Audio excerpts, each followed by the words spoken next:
Next,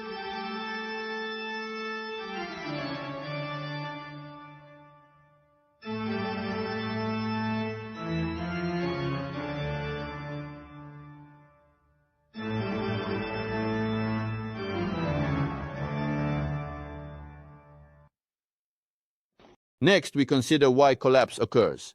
In a totalitarian society, there is a mass phenomenon, social envy towards those who consume more. But everyone knows this in life, starting with Elohka the cannibal. Remember how she... Well, Ostap Bender came, you have a much better fur. Well, chinchilla. She made herself some fur collar from a dead rabbit, and Stab Bender plays along with her. She is the millionaire, known as the famous and wealthy Vandelberg, and well-respected. So, she looked at Vanderbilt in the magazine Fashion, and she envied the wife of that billionaire, and, so to speak, was trying to show off, using modern language, by dressing fashionably. Envy those who consume a lot. We have it now too. How could it be otherwise? Many people think so. It should be like with people. Like with people. But what does like with people mean? So it grinds on, like with people, and then it eventually ends up in the dump, ultimately. This envy towards those who consume more results in indiscrimination in means during the race for unlimited consumption. We started with what? That a person determines for themselves how much they need. But this social envy makes them consume more and more. Both the elite and the masses thoughtlessly follow the whims of fashion. Even if an item can still be worn, it gets thrown away, meaning resources are being ground down. In other words, they senselessly grind down natural resources, human resources, both material and spiritual. Look, people are doing something, right? And they throw things away. They haven't even used them yet, and they are already lying around and so on. Not only are these the planet's resources being used, but also the labor of people was involved in this. Especially when it comes to things such as iron and cars. The elite's list of various and ever-growing needs always exceeds the constantly increasing achieved level and is evolving in nature. Malthus did not understand this. Here we discuss the role of Malthus, his theory of surplus people, Malthusianism, and so on. Hence the genocide. Although Malthus could have noticed that primitive communal societies do not have a crowd of elites, they have existed sustainably for millennia, as they hunt in economic and ecological balance with nature. Many have heard and ask me, in particular, the question when we meet, how many should there be 6 billion people on planet Earth? Globalists believe that the Earth could support a maximum of 2 to 3 billion people. So how many can the Earth sustain? Only the Lord God indeed knows this, and I claim to know how much. If we use the technologies that are currently available and the principles of resource use, calculations suggest around 20 billion or more. So there are no problems if we utilize all spaces. I will say this. In Japan, on the Japanese islands, there are as many people living as in Russia and the CS. Can you imagine? This is the territory here and this is in Japan. So in terms of population, it can be compared like this, and there are many. But the question is different. What is the limit? And here, what is written? What is the thesis? Let's take an island where the Tumbu-Yumbu tribe lives. The island is limited. There are palm trees and territory and so on. And there is no overpopulation on this island? Right. It is sustainable, which means that for hundreds of years, the population of this tribe has been maintained normally. Why? Because people live in harmony with nature. But that doesn't mean we need to put on loincloths, grab a banana, and live like the Tumbu-Yumbu tribe. The point is that as soon as we build our lives on planet Earth in harmony with ecology, according to the Creator's guidance, the population will reach the numerical state that is intended from above. And now, since I want to live this way, and every gopher is an agronomist, we have such chaos in China, where on the contrary, people are dying. And since management is conducted according to an anti-human concept, we see the emergence of Malthusians, anti-globalists, and others. In other words, all these global processes are being attempted to be built by the mafia according to their own rules. That's all. Consumption assessment in a totalitarian society is interspecies competition for the destruction of the weak.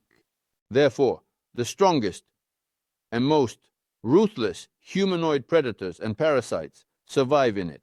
And let's compare this with the human population, who is currently surviving, generally speaking, in society. And these ruthless humanoid predators, beast-like people, subhumans, who are guided by predatory, that is, animal types of psyche, biorobots.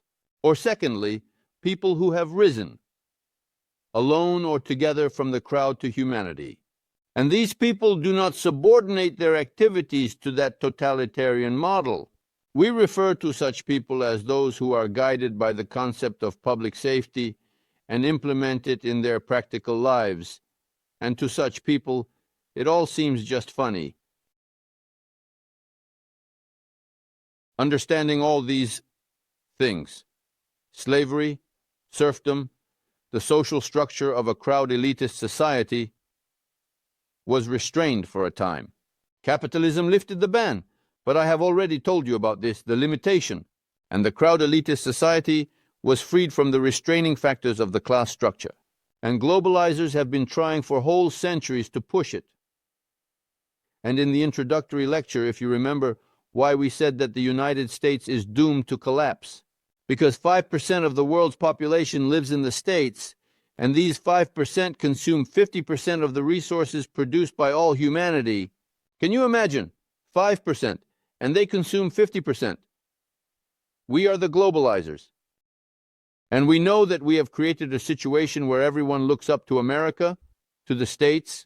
If the remaining 95% live by the American way of life, humanity will devour the earth in just a few years. We need to do something. So what? We are debunking the cult of the United States. We are making them an empire of evil. How? By dragging them into war. They bombed Belgrade, the Slavic world. Now we have entered Baghdad, the Islamic world. We will drop the dollar, the states will collapse, and everyone will say, well, they deserve it, the Americans. That is, these are the plans. This is global politics. It needs to be understood. And most importantly, the cause and effect relationships. What is this caused by? Not just because of the global crisis, but that totalitarian society, unlike animals, is fundamentally insatiable. Therefore, it is anti-natural in the current terms of Marxism, and has become hardened in terms of religion, that is, idealism. And this leads to the conclusion that the so-called scientific and technological progress is a tool of suicide. Such a technocratic civilization is fundamentally insatiable and is an intellectually armed parasite, a suicide in relation to the biosphere. And all of this is now expressed, as you see, we are destroying nature, forests, everything, in pursuit of money, competition, and so on. The strongest parasites, predators, and so on survive. And this will inevitably call into action the universal natural factors that maintain the stability of the universe. That is, the hierarchically higher encompassing governance. What is it? And if human actions on earth do not align with the Creator's intentions, then people begin to act against it, and you cannot go against God. And this will lead, in the worst case, to a global ecological catastrophe in which the entire biosphere will perish. In the best case, a cultural catastrophe will occur without the destruction of the biosphere, and then we will start to return from an ape-like zero. Jack London has a story called The Scarlet Plague. There are two boys in general. A catastrophe occurred, people survived, descended to an ape-like zero, and only rails. Libraries and old buildings remained, and people lost their knowledge. It describes how the two boys, in this new culture, talk about their grandfather, who is already old, and who still remembers the world that existed before the catastrophe. He survived there, a few survived, and he says, "We have a strange grandfather. He calls it scarlet," and so on. That is, they had no entertainment, the Reds. They simply perceived everything. This is black, white, red, and he says something like scarlet. All of this is nonsense. So, they mocked him. This is the scarlet plague, which indicates that local catastrophes in totalitarian societies and cultures were numerous. This is the downfall of civilizations like Babylon, Egypt, Rome, etc. Bloch has lines like, "And the fall was indeed a wild fairy tale for them, both Lisbon and Messina." That is, when these cataclysms occurred, people did not understand that they were the cause of it. Local catastrophes, yes, but this time the catastrophe will be global, with terrible consequences. Why? Because arsenals of weapons of mass destruction have been accumulated: chemical, biological, and nuclear weapons. Why is the global mafia trying to reduce the potential of nuclear forces in both Russia and the States? If all this is implemented, we are in a global mafia. Why? Because if all this is implemented, we are in a global mafia. Global, we are in a mafia. If the war starts and we are not there, they are not such fools, so something needs to be done. And they are gradually downplaying this matter to correct the mistake they made, rather than eliminating it. Therefore, the public association of labor will collapse, and the reproduction of professionalism will collapse, and it is already collapsing for us now. We don't have high technologies. Those skilled lathe operators and fitters who were at the factories are no longer there. This means that qualifications are being lost. And can you imagine, I know this just from the space industry, all of this is fading into oblivion. There will be no familiar comfort of consumption and protection from nature. That is, religions speak of another possibility. This is the day of judgment. The wicked to the left. The wicked, or rather, the righteous, and those who can be healed go to the right. Angels with fiery swords establish order. And then direct theocracy comes. This can also happen. Therefore, the conclusion from everything we have said: man, do you have reason? Yes. Why don't you use what has been given to you? After all, everything has been given to you from above to understand what is happening. That is, the slogan is like this: crowd member, become a human. Everything has been given to you from above for this. And the current state of the crowditarian society, right now, in our time, when this collapse is happening, the crowd, the masses, the main population, cannot live humanely. Why? She lacks theoretical knowledge and practical skills because there is no free time, as she is always occupied with work and resting in front of the TV or with a bottle. People do not want to read for the restoration of strength, for a new working day. That is, look, the crowd below lacks theoretical knowledge. Why? Because there is no free time. And why is there no free time? And that's because there needs to be interesting movies on TV, a disco, a bottle, the right beer. That is, she is a captive of the production sphere, and the crowd elite also does not live humanely. Why? The elite families are occupied with pseudo-activities, a race of consumption without measure, and entertainment in passion. Thus, all these night bars, clubs, and so on. So, what is pseudo-activity? It is charity. On television, you see these ladies, usually the wives of high-ranking officials, including those who set an example for us, coming to hospitals, to orphanages, and giving crumbs to those they have robbed, the children of those parents who are left without work, or something else. They give them little handouts, benefactors. The best charity is actually humiliation. Just put yourself in the place of that child, who takes these handouts from these benefactors. What does he feel in his soul? I always remember the generals of the sand quarries. Oh, if I were given the opportunity, there are words like, "You would answer for everything, for what you have done to me." That is the meaning of that song. So these children, they are being raised with hatred.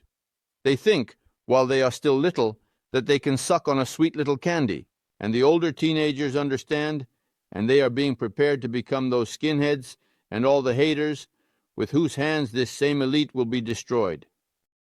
The best charity is when there is no need for any charity at all. We need to ensure that every person in society lives with dignity and in abundance.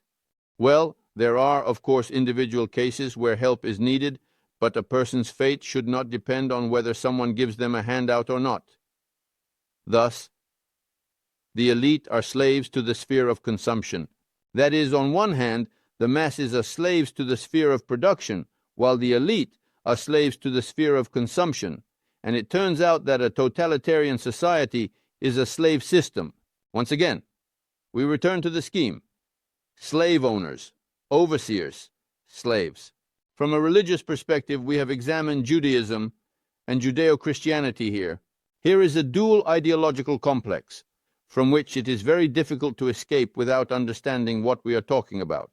And now humanity needs to transition from a technocratic civilization to another type of civilization, because this is a self-liquidating system.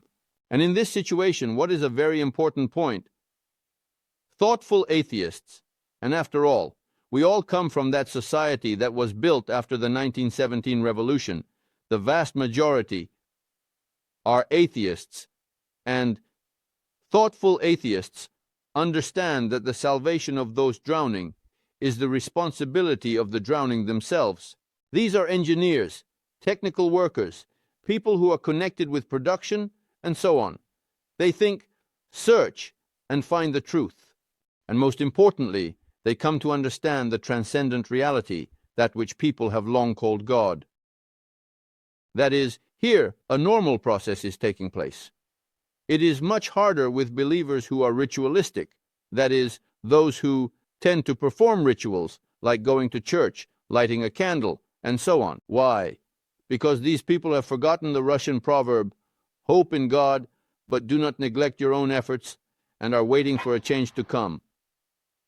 This is the problem that exists in our modern society. This mass totalitarian model, which has been observed in various historical contexts, can be applied to the West, and in general, various modifications and adaptations can be considered. Think for yourselves and critically analyze these concepts. This is a totalitarian model. Here is the additional data regarding what is depicted on the $1 bill. It can be detailed for the sphere of culture, for the sphere of education, for law enforcement agencies in various ways. But one of the modifications, as it can be understood, is the civilizations of the West. Here is the highest shamanism, the occult ideological elite of the financial oligarchy. The conceptual power is right here. Next, there are the rapacious clans. These are the dictatorial managers of the civilization's economy. They politically formalize their absolute power through politics, and so on. In other words, oligarchs. Next, there are these blue ones. This means the so-called creative intelligentsia, the elite, the stars of arts and sports. They are specially inflated. In other words, they create a democratic facade, so to speak, an attractiveness. They specifically form authorities here for the youth to imitate. They are specially fed. By the way, this is also practiced with us now. What does the youth take an example from? With fans, so to speak, from their idols. Therefore, such idols of authority are formed. Thanks to these idols, whatever they wear, the others will wear. Whatever the idols eat, the others will eat, you understand. In other words, they are, generally speaking, puppets. All these idols shape them into stars of sports and cinema. They are specially fed. So this is also a kind of political system. They usually understand nothing, not about life. They are only used as a cover. Next comes the scientific and technical intelligentsia, which consists of highly qualified specialists, practitioners from various fields, the so-called middle class. And at the bottom, there is the working cattle, engaged in production, not necessarily material, and various services. So if you think about this stratification, well, for example, primitively to us, look. I might give paradoxical examples. Past and recent events. Ziekina was a good singer. She campaigned for Chernomyrdin. Do you remember our Gazprom house? The roof that was shown with hands? The billionaire who... The people love her, and she says, vote for Chernomyrdin. So, what does Ziekina understand about management? Aristotle also said that the best shoemaker can only be chosen by shoemakers themselves. The best carpenter, by those who understand carpentry. What can those who do not understand management advise? So they are specially formed from them, and the people will say, Zaikina said, so all these Gazmanovs, I remember, this Gazmanov by the last name Gozman, he supported whom? Shaposhnikov, that smiling defense minister. And what happened under Shaposhnikov's leadership? The destruction of our army, the state, ultimately, and these thoughtless stars of sports and cinema, the youth mainly looks up to them. They dumb down through these. To put it mildly, not very smart people, and they are specially shaped.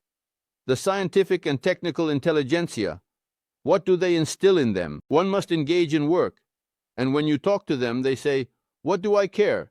You can take your politics and go, I specifically made rockets. So where are those rockets now? Here I am addressing through this movie camera to everyone who will watch, to the scientific and technical workers. Where are our inventions? Why can't we implement anything? I was the deputy head of the Baikonur Cosmodrome. So where is our Buran? They turned it into a bar, because it's called competition. We need to understand this. And what are they doing? It's like a gasket. Anyway, an insulating gasket, so that the middle class doesn't understand how finances work. Why we will later discuss in lectures that everything is related to the economy. It's like an insulating gasket, meaning it doesn't allow breaking free. But many of us have already broken through. In particular, the concept of public safety. What was it developed by? It was developed by these very people.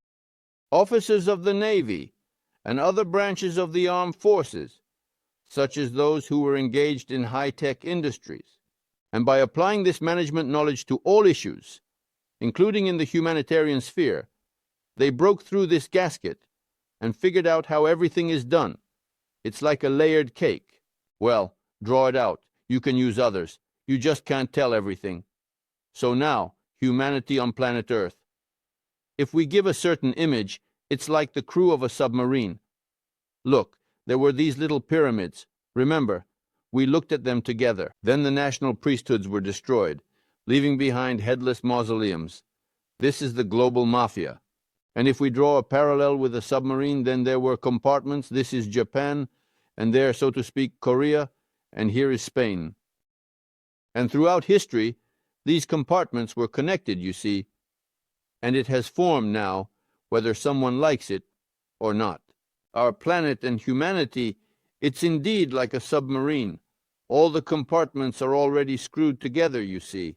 So, these compartments are interconnected by pipelines for gas, oil, communication cables, the internet, and tourism. So trade, everything, the boat is assembled. And the control is carried out from the conning tower by countries and peoples on planet Earth. So keep this image of a submarine in mind. And Russia in this submarine is just one of the compartments.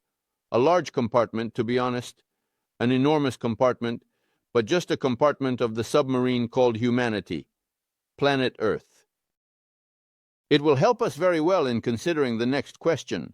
So what do we need to understand? The structure of a totalitarian society is not genetically determined. That is, genetics does not dictate, I am the boss, you are the fool, you are the boss, I am the fool. No. This structure of a totalitarian society was created by people from their own human shadow. It is not genetically determined. And now the law of time, the new informational state in which we live, we will now consider this law. It is breaking down this totalitarian society. Look, what did we talk about? What? The stability of human relationships in this totalitarian pyramid is based on the stability of the pyramid of knowledge. If this pyramid of knowledge exists, then every cricket knows its own stick. If the pyramid of knowledge begins to collapse, meaning knowledge flows downwards, then this pyramid itself will also collapse. And this new informational state in which we live is precisely doing this. What is the essence of this new informational state? It is called the law of time in the concept of public safety. So its physical meaning lies in the following. If earlier, well, in the 18th, 19th, 17th, and 16th centuries, A person lived their life, and nothing changed throughout their life. That is, Vanyushka was born here in Tyumen, there in the 19th or 18th century. He looks out the window, the cart creaks, lives his life, and looks for the last time at the white light through the window of his hut, and the same cart creaks. That is, nothing changed. And now we live in such an informational state where multiple changes in the informational state occur throughout a person's life. Well, if I take my own example, in the introductory lecture I will repeat, you can take any industry. Everyone applies it to themselves. Well, since I dealt with computing technology, applied mathematics, programming, I taught Russian computer for the first time in my life. That is, on the accounts 40-40, rub 40, bun 60-60, cigarettes were not taken, you owe 540. I see. Then there was the adding machine. Click, click, click. The numbers popped out. Then I was taught about tube computers in the school. Can you imagine a huge machine? Young people, you probably haven't seen such big metal things. Then we were retrained on transistors, then retrained on chips, then retrained on microchips, and so on.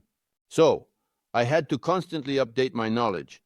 In programming, I initially programmed in ones and zeros. Then the first language I learned was the engineer's autocode.